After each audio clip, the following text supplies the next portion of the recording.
السلام علیکم ورحمۃ اللہ وبرکاتہ۔ الحمدللہ وکفا والصلاة والسلام علی افضل الانبیاء والمرسلین محمد بن عبداللہ وعلی آلہ وصحبہ اجمعین، اما بعد، اعوذ باللہ من الشیطان الرجیم، بسم اللہ الرحمن الرحیم، کل مشکر حرام۔ صدر محترم، حکام صاحبان اور دور دراز سے آئے ہوئے مہمان اعظام، آج کے سالانہ تقابلی پروگرام میں آپ حضرات کے روبرو میرا موضوع ہے منشیات حرام کیوں، یعنی نشہ حرام کیوں۔ میں موجودہ وقت میں بہت سارے قسمیں آزاد ہو گئے ہیں۔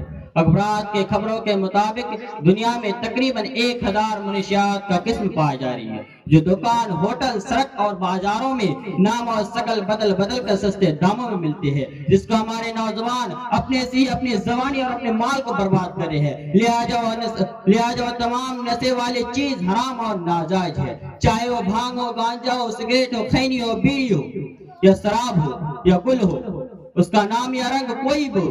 یہاں تک کہ حضرات عثمان بن عفان رضی اللہ عنہ ایک سوال کے جواب میں فرمایا، اگر تمہارے روٹی اور پانی سے اگر نشہ آ جائے تو وہ بھی حرام ہے۔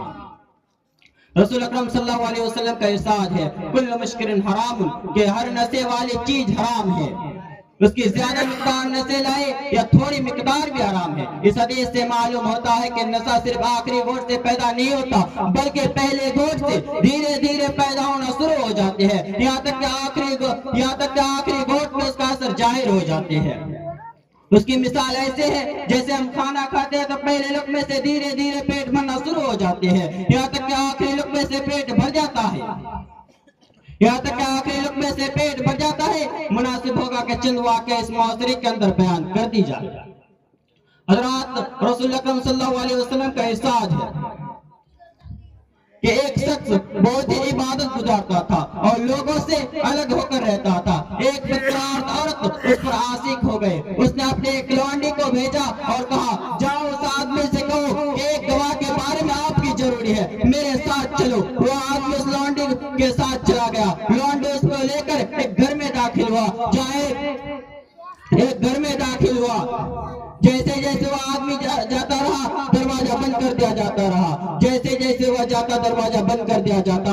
آخر میں ایک کمرہ میں داخل ہوا جہاں ایک خوبصورت عورت و حسین و جمیل عورت بیٹھی ہوئی تھی، جہاں ایک شراب کا بڑا سا بوتل رکھا ہوا تھا اور ایک لڑکا کھڑا تھا۔ عورت کہنے لگا، اللہ قسم میں نے تجھے کسی گواہی وغیرہ کے لیے نہیں بلایا، بلکہ میں نے تجھے اس لیے بلایا کہ تم میرے ساتھ بدکاری کرو، یا پھر اس بچے کو قتل کر دو، یا پھر میرے ساتھ بدکاری کرو۔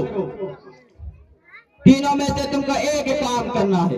ظاہر ہے کہ تینوں کام حرام اور ناجائز ہے۔ مجبور تھا، لیکن وہ مجبور تھا کہ تینوں کام اس کے تقوی کے خلاف تھا۔ اس نے دیکھا کہ زنا اور قتل کی مقدار میں شراب پینا آسان ہے، اس لیے وہ شراب پینے پر راضی ہو گیا۔ جب ایک جم پی لیا، یعنی جب ایک گلاس پی لیا، مزے مل گئے، تو نشے کے حالات میں اس عورت کے کہنے پر عورت سے زنا بھی کیا اور اس بچے کو قتل بھی کر دیا۔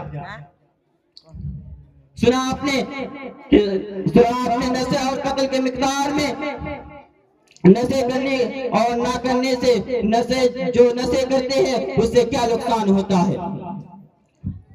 حضرات آئیے دیکھیں کہ نشے کرنے والے کا کیا انجام ہوا ہے۔